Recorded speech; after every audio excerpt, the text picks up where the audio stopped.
Oh, all right. Hello and welcome to the June 11th Helm developer meeting. My name is Robert. I'll be your host. This is a CNCF project. It falls under the CNCF Guides of Code of Conduct. It is recorded. If you do not want to be recorded, please take the opportunity to fall off now, watch the recording later, and we shall get started. We'll start off with announcements. Does anyone have any announcements? All right. I will take silence as no one has anything. Let's move on to discussion items. Matt, you're up first. New label AI generated for PRs that we think come from AI. Broader discussion. How do we want to handle AI generated PRs? Me personally, this is a point of contention for me because I feel that there is a lot of stuff in there that's causing a lot of noise for us to get through. So, Matt, without any further delay, the floor is yours, sir. All right. Rob and I actually did a little bit of Helm turn nooning yesterday. And what I came to, and Rob has pointed out to me more than once, is there's a lot of people who are submitting AI PRs. Like there was one person who came in and they're a university student working on AI ML. I went and looked up their profile and they created pull requests. In one day they created over 50 pull requests across a bunch of different projects in a whole bunch of different languages that all just did minor little things. And it was like four of them against Helm.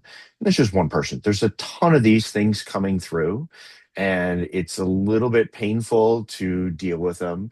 It's not like this is somebody coming in with a serious issue. They're just trying to get AI to do something for it, right? And how do we want to go about handling it? And I threw up just an idea of, do we mark these as we think they're AI generated? Doesn't get into a policy on how we handle those things in general, but then we can start to target people and things like that and actually understand what's going on. Um, because messy AI slop or things that don't have a lot of value, just a change to have a change, I don't really necessarily want to get into unless there is value and reason behind it. There's a ton of that AI slop coming in. And I've noticed, just had some context, others like what Mitchell did with Ghosty is they actually have a system where only certain people can even do it. Now, they have an allow list, deny list system, but is this the kind of thing we even want to some point consider or start the conversation on? So I just wanted to kind of bring this whole idea up, maybe start light with a label, and then we could get more into other kinds of actions to auto close if it's just a bot that's just spitting out garbage at us, things like that. There's a lot of options. What do you all think? Well, my gut reaction is the having it labeled or thrown out simply because it's AI generated is probably not going to be a good approach, um, because the AIs are going to get better. It's going to get harder to figure out whether it's AI generated and so forth, unless it's been properly labeled by the submitter, in which case you might not want to throw it out because the submitter might actually be submitting something of value. So I think AI is just a tool, and we're not going to throw things out because somebody used an IDE. So the question is there some way we can tell whether the submission is of value? Is there some high-level triage that we can apply to say, this is worth our time, or no, this is not worth our time? And if we can, then it doesn't matter whether it's AI generated or not. Yeah. So two thoughts on that. First of all, one, if we go through and actually triage each one to decide whether it's a value or not, that's effort the maintainers have to put in, right? It's not a zero time effort. We have to actually spend time going through a ton of slop. And if you look at, Ghosty with its allow and deny lists, um, they're actually saying you can use AI, just call it out. But because so much AI slop is coming in and it's so much effort to deal with it, they're using allow and deny lists to basically shut down people from coming in unless you're trusted to behave well, Right. right? And if you look at something like the Zig project, which I think denies all AI, and they don't want any of it, it's not that they're actually against AI. They consider, why not write it all ourselves? Oh, we're getting contributions. Then we want to mentor people, help them grow. And you don't do that with AI. And they know if they just open it up and said, you want to contribute to whatever you want, use AI all you want, it comes to the point of saying, we're doing a ton of extra work to deal with that because it's not the same rate of things coming in as it used to be. AI is causing an increase in the amount of work coming in, which means if you triage and deal with everything, that's just more work for maintainers. And with a lot of it being garbage, that's maintainers dealing with a lot of the garbage stuff, which is not a fun thing to do. And we're all busy. Right. Well, my response to that is let's find an agent that can deal with the initial triage round, fight AI with AI. But that may not be practical yet. Yeah, I mean, personally, I just use a skill for reviewing any kind of complex PRs that, I use AI to review all these things. Yeah, same. But it still I, takes time for me to go in and see if it's of value. And that's Yeah, yeah, work, how do I pick and choose with my limited time to go review which ones I'm going to review? And if a yeah. lot of it's AI, yeah. Sorry, Scott, go ahead. You raise your hand. Not at all. No, this is super important, and I'm honestly sort of surprised I haven't been pushing a little harder on this too, personally. Too. My, Thank you. my Um, my take on it, if I may, and okay. did I interrupt you, Scott? I'm sorry. You did, but I can wait. It's all good. My take on it is with that limited time that we're having, it's really, I think it's slowing down the contributors who are here, who show up to the calls, who are doing it because we're not getting to that. And I think we're doing them a disservice where they're feeling like, you know, I'm coming in and I'm trying to add value, yet no one's seeing my stuff, and it's not malicious. It's just we're over inundated now with AI, and a lot of these things are coming in with no context of Kubernetes, no context of how Helm needs to work, and then you'll get something you're like, this will break everything. We can't do this, right? And so I think that's where my concern is. So Scott, to you, sir. Got it. And I see that too, Matt. Thanks.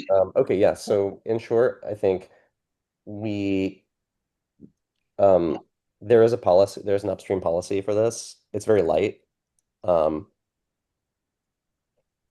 I wonder if we can find a way to, primarily that AI generated PRs need to be called out as such. Commit trailers have to be human. Um, if people are not, I think we can highlight that policy more, the upstream policy, and we can form our own policy. And I think I understand your questions about what that policy should be in the kind of like, you know, uh, us forming our own policy. I'm thinking just off the cuff here that um, for one, we can decide as maintainers what we want to spend our time reviewing and what we don't.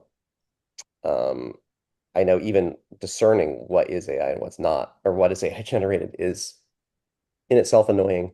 But if there's a policy that people need to disclose it and they're not disclosing it, we might want to take some sort of action for that. I think, first of all, we can make our PR template like call this out maybe more dramatically. And therefore, if people aren't reading them, then it's kind of on them, you know. I don't expect everyone to know that we would have an updated policy, right? But if we make it extremely clear and hard not to notice if they actually do it in person, then uh, then I think we some of that liability is on them. Um, I'm not sure exactly what kind of measure, like, oh, I'm not really sure if we want to put people on a denying list. I really don't know about that side of it yet. I do think that it's probably a bad idea to limit the barrier of entry for contribution to start. I just wanted to note those things, um, and I think we should maybe read that issue. I mean, I already did read it earlier. I haven't read the updated issue that I posted in the link about this question for the CNCF policy. Some other projects, Cilium, Flux, a few other Cloud Native PG, I think, have linked in there what they're up to. So I just think maybe it warrants further research, and that's It, yeah, it does. And it could be things like if there's a bad actor, as said in the comments here, they go on to a deny list and it just automatically closes their issues and pull requests with a polite message letting them know what's going on. um, and just having a policy around it. But I think figuring out a way to make this maintainable yeah, without AI slop overwhelming, because AI content is overwhelming everything, whether you're talking news, social media, stuff coming into GitHub, CVE lists, everything. AI has just accelerated the amount of content that everybody has to deal with all over the place. And so we have to turn around and make it manageable here, or dealing with it, it's going to suck the joy out of the maintainers. yeah. I Um, like your suggestion, by the way, just if no one noticed it. yeah, I was I'll actually start it. just Oh, going go to say ahead. that Yeah, go ahead. I think the PR template is a really good place for, because I mean, if somebody's going to be opening a PR, just right at the top say, was this not generated by AI at all, partially generated, or completely generated by AI? And I mean, obviously people can lie, but that's maybe when you break out that hard deny list. But I also want to say it's not just about it being generated by AI. I think that's the thing. It's the AI slop. Like somebody who says, I'm going to have AI go out to, a dozen projects in a day and just create pull requests to create pull requests, create changes to create changes. They're not meaningfully showing up on a project, trying to do something useful in the context of the project. There's actually a lot of the misuse of AI happening Yeah, that impacts projects. And that's yeah, probably the first thing to try to deal with. And getting a checkbox on there, did I use AI or not, isn't actually going to stop that problem, because AI can fill in, well, yes, it was made with AI. Still doesn't mean the content was appropriate, and we still have to triage and deal with it. And that's the first hurdle I'd like to get over. I do like capturing that, but I want to capture over how do we actually make sure that meaningful content submitted. yeah. All right, I sorry, I have to drop. Please continue, Thanks, and I'll Matt. check the notes afterwards. Yeah. See ya. So I'm wondering if maybe it would be effective if we required all PRs to address an issue. The hurdle of creating the issue first might be enough to cut out the slop. At least the issue potentially would be easier to triage than the PR. And we can just close out the issue if if it looks trivial, we can just close it. And then I'm sure we can set up a GitHub action that closes out any PRs that don't have open issues for them. I have And an open HIP that relates to this. It's about improving our PR, our issue and PR triage process. I think that's a great place to have this discussion. Do you have a link to that? Yeah, let me find it. It's kind of on me to update it. It's already had some good feedback, and I just need to update it. But I just that one note about requiring an issue, it's something I was on the fence about whether we wanted to require it or not. This is one idea you just noted that this kind of pushes it over the edge for me to say yes, I think that's a good idea. One sec. I mean, ideally, the PR would be self-contained and it would have a description of what it is trying to fix and an explanation of how it's fixing it. And, you'd have all of that stuff in the PR description. But the fact of life is that people don't do that. So if you force them to do that by opening an issue first, that might be a sufficient threshold. Yeah, and the issues have an issue template that is a form template as well with required fields. PRs do not have that ability. One sec. Just, just I need to drop off. My comment on this. I like web scales idea of always having an issue, because an issue you can reason around an issue of whether it's a problem or not. Even using an agent, and an agent can say this is a non-issue, and easily with that, you can already it can be closed. So PRs, where you're just writing code and trying to make sense out of what is it solving, would be easier to close if they're not solving anything that's of value. So yeah, I'm actually I like that whole idea of having an issue. Of course, you can create an issue using AI, like raise an issue and that looks valid. But if it's, it's either valid or not, it's either solving something or not. Like, you need to create a bug report and reproduce it, things like that. That hurdle, even for AI, that takes time. And it can be a good gating mechanism. And then can work from there.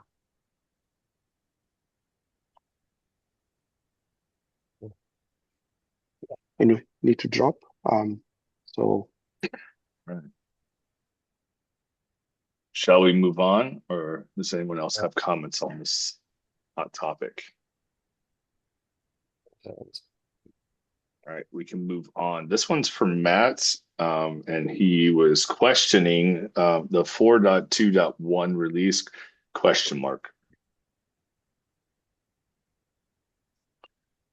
I guess one thing about, so this is a question about having a 4.2.1 release. Yeah, I don't think we Anyway, did. Sorry, go ahead. yeah. I did just merge a bunch of security vulnerabilities from Oris Go that are patched for Okay. V4, so that would be good to get out at some point. I'm not sure I haven't looked at what the release schedule is for I Helm. believe it was supposed to release yesterday, if I remember correctly. So do we Okay. have anybody who could jump in and do that, or should I go wrangle Matt and do that? Wait, sorry, can you repeat that one more time? I was just typing in this. Sure. Um, Scott, we have a 4.2 release, which was supposed to go out yesterday, if I remember correctly. Oh, God damn Um, it. I was and actually just going to check that. Yeah. language, please.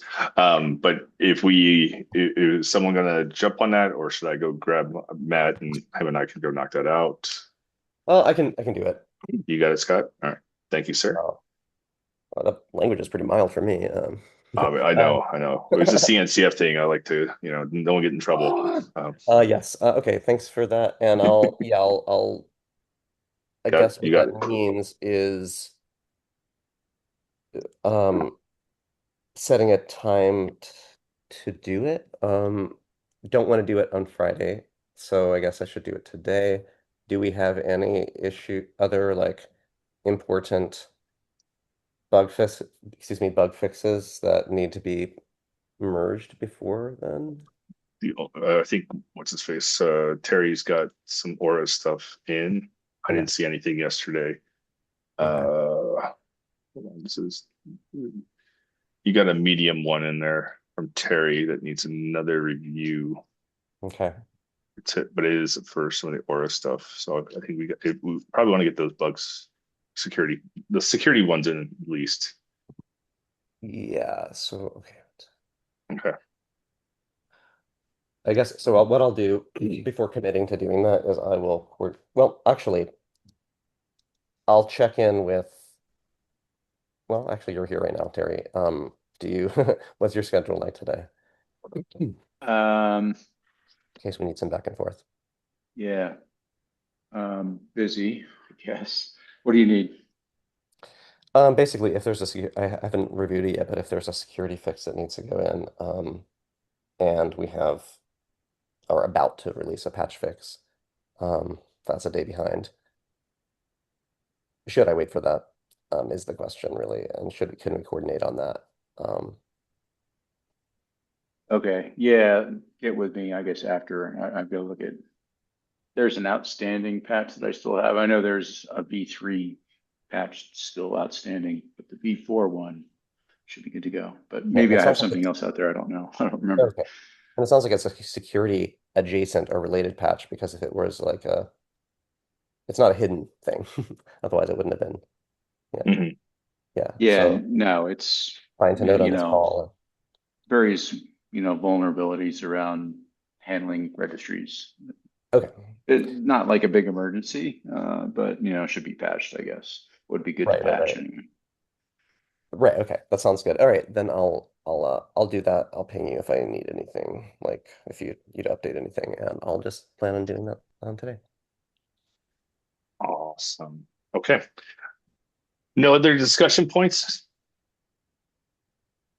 We'll move on to HIP reviews. Do we have any? By the way, if anyone's asking why I'm asking, the agenda is empty, but I'm giving people the opportunity in case there's last minute stuff. Shout outs. There's that one HIP review, that one HIP that we just mentioned. The 420. Would you like to talk about it? I can briefly. I know we have a few more minutes. Yep. I think just at a high level, everybody's busy, but this link, the HIP review itself, if you click on, I just put a link to the PR preview. It really just links to that file in that branch because there's only one file because it's HIP. I'd like folks here to read through it. Yes, Andrew, I think it would be appropriate to continue the discussion in the HIP. Yeah.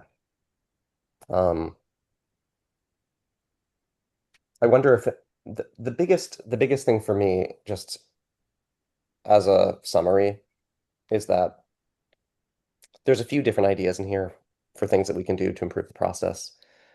But I think, like, as it relates to this, the most important piece of it is that we don't really have a process yet for identifying when a PR is review ready. And we don't have an official process for that. We have notes scattered, we have tribal knowledge. We communicate that knowledge to triage maintainers. And a number of people have wanted to work toward being a triage maintainer, and some people have moved from that to being a full maintainer of one or more either sub projects or parts of Helm or Helm core. And I think one of the things that is a bit of a bar for folks is knowing what the process should be. There's an onboarding process, but everyone has to kind of remember it, and we sort of remind each other of it. I think that should be clarified, and I think it would help if folks went ahead and did that work of making sure that an issue is ready for maintainer feedback and review, and a PR is ready for review. I don't want to. I mean, I could take up the rest of this time like describing it, but that describes most of it. Or I think the hit describes most of it, and it could be it could just be clarified. I'd really like people's feedback, and the one thing it doesn't contain is um, that suggestion of saying, hey, every PR needs an issue attached. So that's up for that as it relates to the AI discussion. That is open. Okay. All right. Do we have any shout outs? I'm going to shout out to you, Robert. What's up? What's up, buddy? You, Robert, for Helm Nooning. I think it's a good thing to do. I also just, I realize that you all are in the same company, so it's easier to coordinate. I would really love to set up, well, I have in the past. I'm actually not working at a company right now, but one way or the other, I would really love to connect with other maintainers in that same way because there's a reason you and Matt do it, right? There's something to it.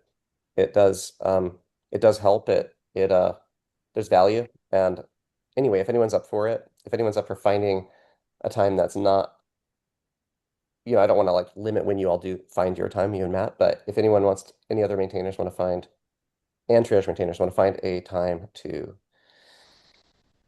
I don't know, come up with a time that like works for everyone to do a similar thing, I'm down.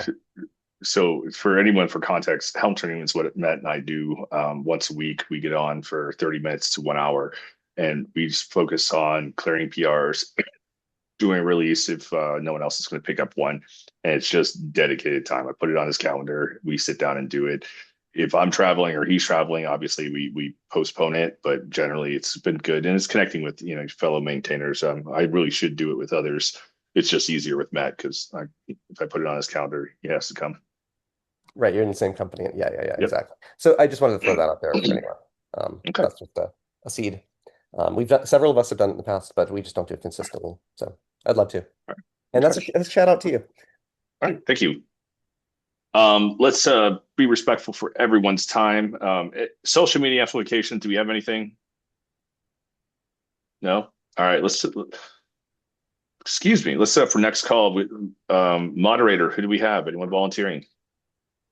And it doesn't have to be a maintainer. If one of you guys want to come, we're more than happy for you to host. We'll hit record for you and let you jump in and do this. All right. Well, if no one's volunteering, I will do it. Yeah, well, I'll do it. You don't need to twice in a row. Okay. I can do notes then. Okay.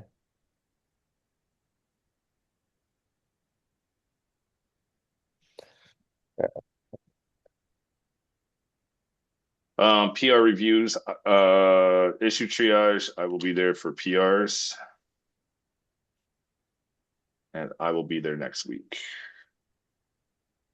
barring no emergencies. Okay. I'll also do PRs this week. So, well, thank you everybody for this. This is great, and we will see you next week. Well. See ya.